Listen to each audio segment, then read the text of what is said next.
boys and girls, and welcome to another edition of the Concession Stand here on the KB Radio Network. I am your host, Kevin Reed, and this is the review of the fourth film in the Bad Boys saga, Bad Boys Ride or Die. It is an action comedy buddy cop film, and it stars Will Smith and Martin Lawrence, with Adil and Bilal returning as directors from the previous installment, Bad Boys for Life.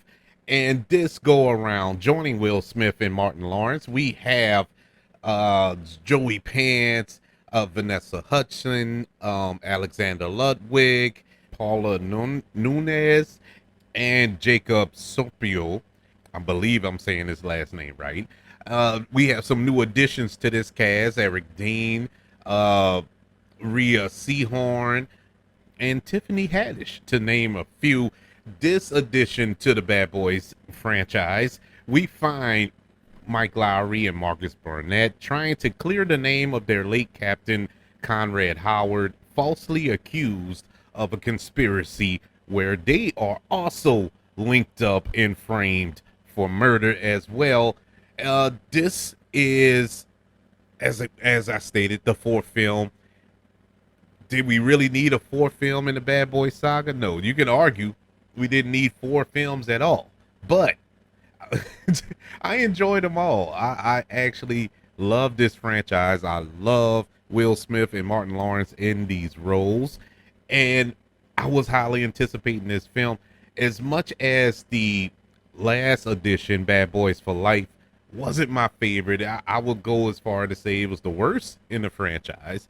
It was watchable, but it didn't feel Bad Boys. It felt like a generic action film, which at its core all of these films are. But the chemistry with Martin Lawrence and Will Smith is undeniable, and that's what really drives this franchise, and that was lost in the last film.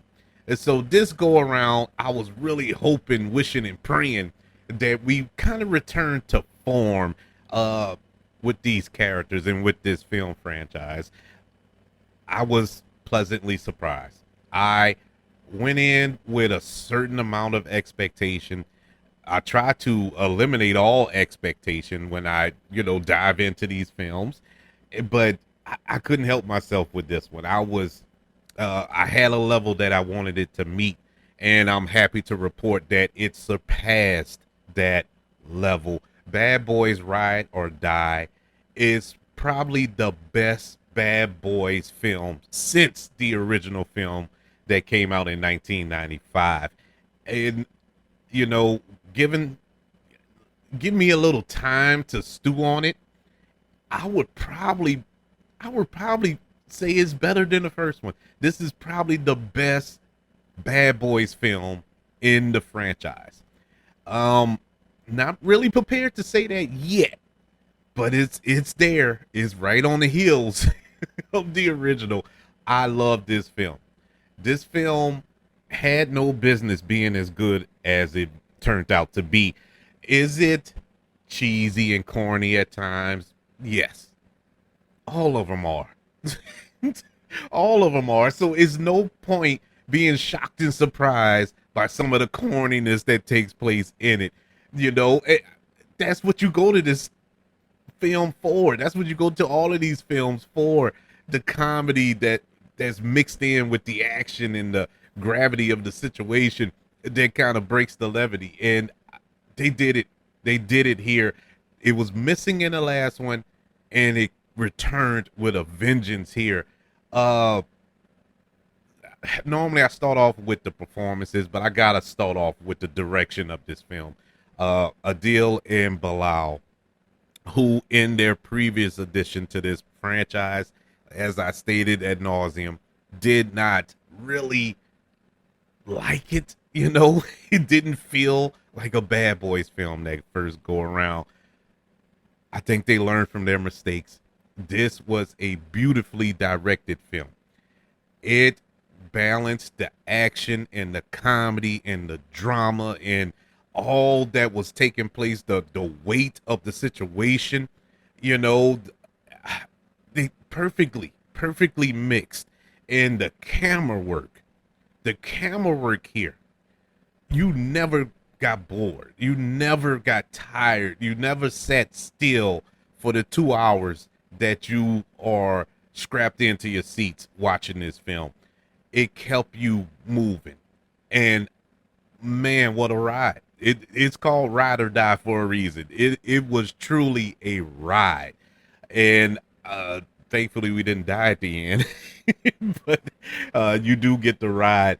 Uh really good camera work here. The cinematography was top notch. The use of drones, and I saw that little video that's circling social media with that shot, that we get that video game first person shooter shot with Will Smith with this apparatus around him, the little behind the scenes of how they created that shot, and it was all in one shot. No, if when you see it on screen, you think they're doing quick cuts, the way they're flipping back and forth to his close up, and then with the gun, like the first shooter in a video game, and then flip back to his close up and all that. That's all in one shot. And it's all because it's on this rig that's attached to his chest. And the gun is actually attached to this, like a little steady cam thing. And he just spins it around real quick and comes back. And it's amazing how they worked it. And it worked perfectly. It wasn't cheesy. It was an excellent little section there. Wasn't too long. It was really quick, maybe 30 seconds, 45 seconds that shot was used, and that was it. Normally when you get something that looks that good, directors and producers, and studios, they look at that and like, man, that is cool, we need more of those shots, and they'll try to shoe in a lot more of that, and then it gets kind of stale. But they didn't. They gave you just enough of that. But with the other camera setups throughout the film, the action wise, these set pieces throughout this film were great, man. We didn't need the little tricky camera work. It was just great setups, and it made me scratch my head and wonder what happened on that Batgirl film. If in case you don't know the story, they being Adil and Bilal directed Batgirl for Warner Brothers, and Warner Brothers decided to scrap that film. They finished filming it and everything. This was the film that had Michael Keaton returning as Batman. You had J.K. Simmons as Commissioner Gordon, and you had Firefly, and of course you had Batgirl and all that in that film. Warner Brothers said it was unwatchable. It was that bad that they burnt the copies of the film. We'll never see this movie, never, because they felt it was unwatchable. And I couldn't wrap my head around it when they said that, because as much as I had problems with Bad Boys for Life, I still felt it was directed fairly well. So I don't understand that. So we fast forward to this film. I'm like, what happened? What what happened? Because this looks amazing. They also directed a few episodes of Miss Marvel, the Disney Plus Marvel Studios show, and those episodes they directed were amazing. I love those episodes, probably the best episodes of that series. And so it just makes me wonder what happened. They're on a short list of directors to take over for Spider-Man 4. And so after watching this, I could see why. There was some really awesome action that took place throughout this film. Let's get to the acting here. Let's get to some of these performances throughout this film. Of course, let's start with our two stars here, Will Smith and Martin Lawrence. My biggest bugaboo about Bad Boys for Life, the third one, was that Martin Lawrence took a back seat. Martin Lawrence was more of a supporting character in that film. Uh, it was the Will Smith show. It was the Mike Lowry show. That was his movie. Everything centered around Mike Lowry in that movie, and that's one of the main reasons I couldn't really enjoy it. Bad Boys for Life. Interesting movie, a good movie within itself, but not Bad Boys quality. This go around, Martin Lawrence came back. He's back in this movie.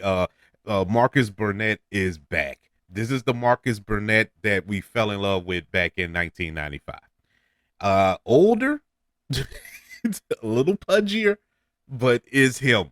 I loved it. I loved that they shared the screen.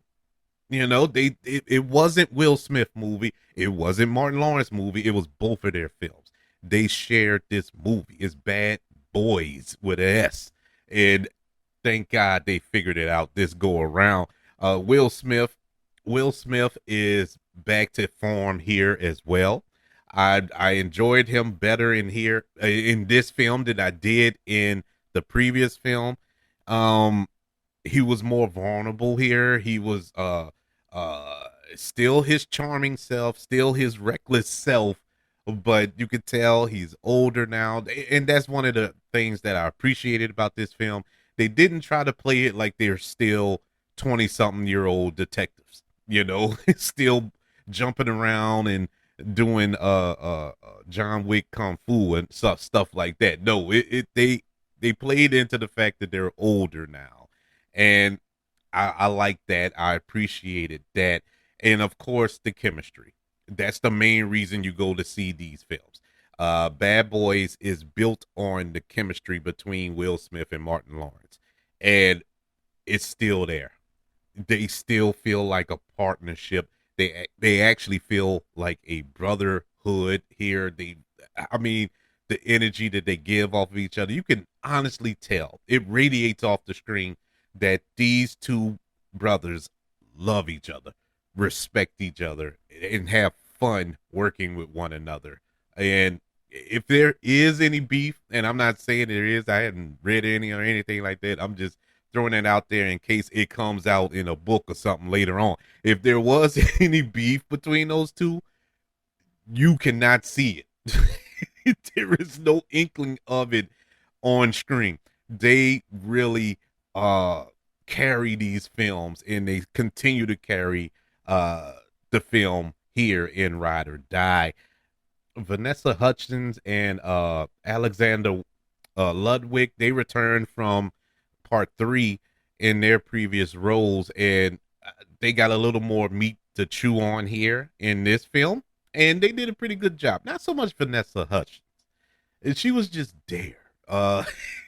They didn't give her much to do, but she was in the film a little more. She had a kind of a bigger part to play. There's a little subplot there between her and Alexander Ludwig's character, and that was interesting to play with. But I enjoyed them. I enjoyed them in this film. I enjoyed Jacob Supriel's performance as well as Mike Lowry's son. You know, he was the villain in the last film, and now he's the hero in this one. Normally I wouldn't like that. Actually, I don't like that. I still had problems with that in this film, that he was the villain in the last film, and now he's kind of this redeemable hero in this film, trying to atone for the sins of the past thing. You know, like the Kylo Ren of Star Wars. How they tried to redeem that character later on after he killed Han Solo. And I just couldn't buy it. I couldn't buy it, and I could not get behind that character. Same thing here to a degree.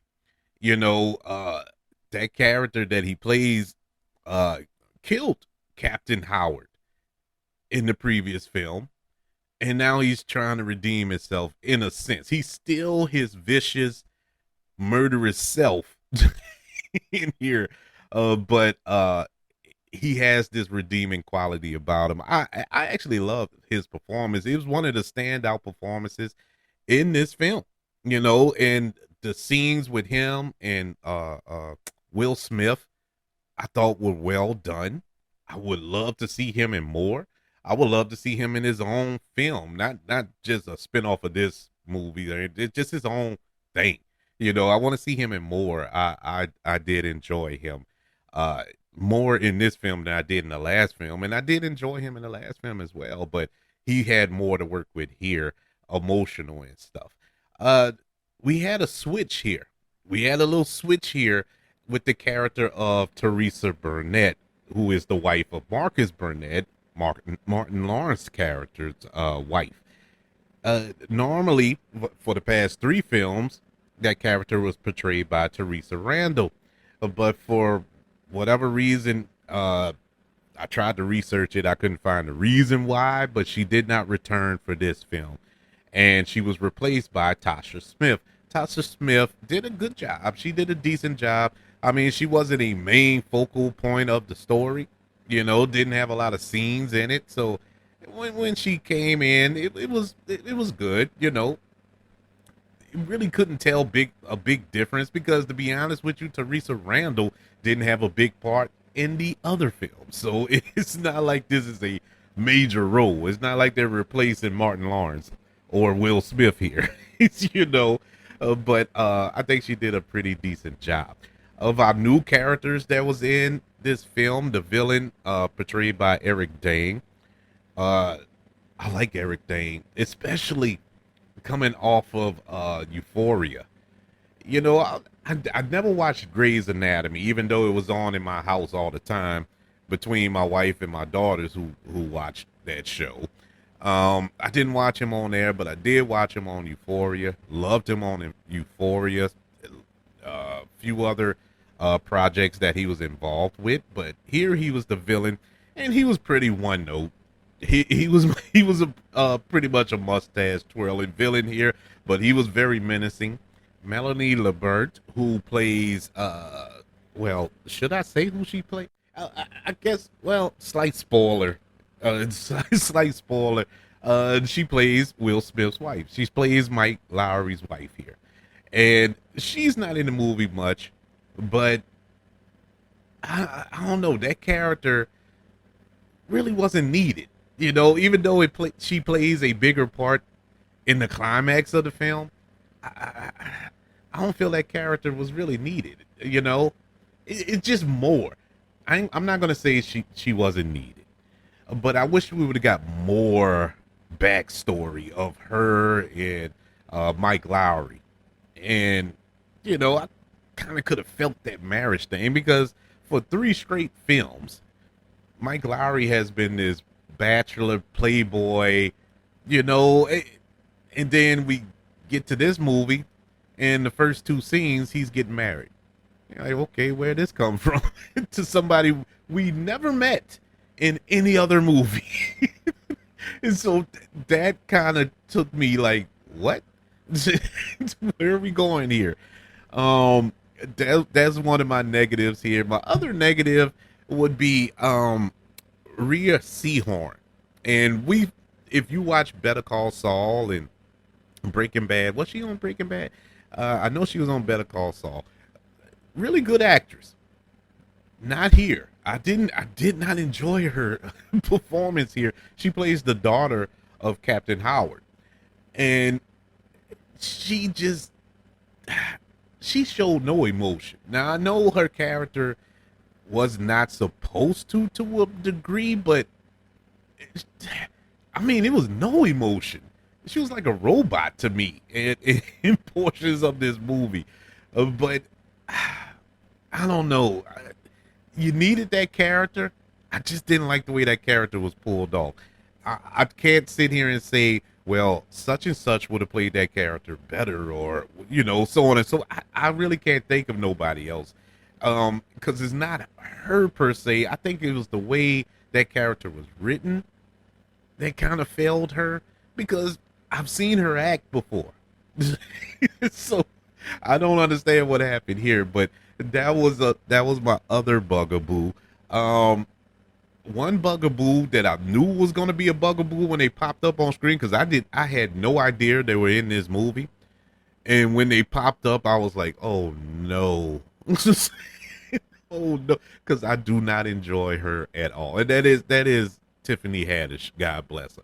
I am not a Tiffany Haddish fan. I know she has her fans. I get it. I understand. She's just not for me. I don't enjoy her in nothing. Nothing. She is not funny to me. I actually enjoyed her in this movie. Now, she isn't in it long. It's only one scene, but I actually enjoyed her in that scene. I think we had the right amount of Tiffany Haddish. Not too much. We had just the right amount of her, and it worked perfectly. I enjoyed her. She was actually funny. I actually laughed when she was on screen. I, hey, you get it when you can get it. Enjoyed that as well. The story, moving into the story elements, the story worked, but there are, of course, holes in this story. The plot has it looked like Swiss cheese at parts, had a few holes in it, but I liked some of the elements they added to it, some of the homages that we got. When they were investigating, they were actually doing detective work. They were still doing their jobs, even though they were on the run and going back. They revisiting cases, and I love the little Easter eggs and nuggets there that they're saying, oh, there was a case that we had in 2003. And in case you don't know, in 2003, that's when Bad Boys 2 came out. And so they brought up that case. They brought up the case back in 95 when they had the big drug bust, and all of this stuff was connected to this cartel from this film. And it was just nice the way they kind of just planted those seeds. They didn't harp on it. They didn't have to go back and rehash things from past movies. Just mentioning it, I think that was written well. I really did, and appreciate and love that element of the story. But there are still some holes in here that you're like, okay, how did they find them here, or how did they not catch them here?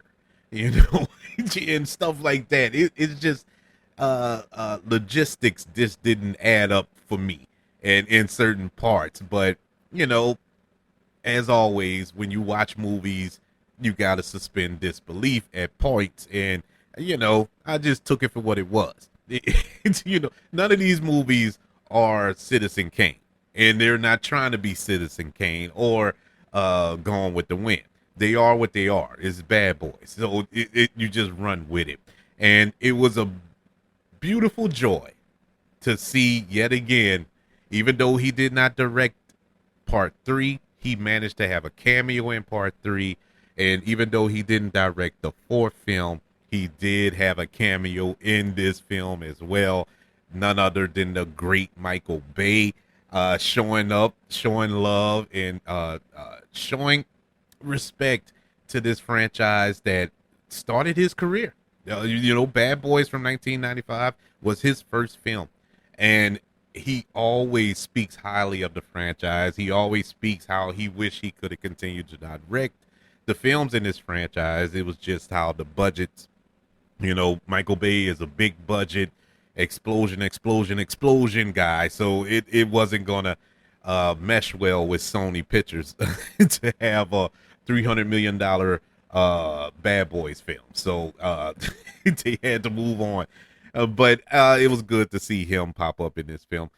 Overall, if you can't tell, I loved the movie. I absolutely loved it for what it was. Enjoyable time in the theater. I think this is officially the first big summer film of the year. We've had some films let us down in the past couple of months, with Fall Guy and Furiosa and things of that nature, thinking they were going to be big hits, and they, dropped like a rock in the ocean. But this film actually has potential, especially judging by when I went to go see Fall Guy, it was maybe 5 people in that theater. When I went to go see Furiosa, same thing, maybe 6. When I went to go see Bad Boys Ride or Die, packed theater. And I haven't been in a packed theater, I want to say, in about a year. This was it was a joy, and to hear the laughter and the community, and it's just a commune thing, man. When you in a theater with a bunch of people and they're feeling it, they're laughing at what you're laughing at, they're gasping at what you're gasping at. It just feels organic and joyous, and you can let the weight of the world off of your shoulders. And Bad Boys Ride or Die definitely did that. Bad Boys Ride or Die, currently in a theater near you, gets a letter grade of a B plus. I really, really love this film. Like I said, give it some time. Give it some time, and it might. I mean, if it do, it's gonna be by the hair of his chinny chin chin, but be the best Bad Boys film in the franchise. But as it stands right now, I still can't put it over the original, but it's right there on his behind. I would love to know, did you check out Bad Boys Ride or Die, or are you planning on checking it out? I highly recommend it. You can let me know by email. Email the show, kbradiopodcast@gmail.com. You can also search for this show on all social media platforms. Just search for the KB Radio Network. Also, subscribe to the KB Radio Network channel on YouTube. Like this video if you don't mind. Don't forget about the 5 stars, the reviews, and sharing this show. If you're listening on Apple Podcasts, Spotify, iHeartRadio, wherever you are currently listening to the concession stand here on the KB Radio Network. Everybody, thank you for joining me for this review of Bad Boys Ride or Die. Want you all to know that I love you. Continue to love everyone. And until we speak again, you all be blessed.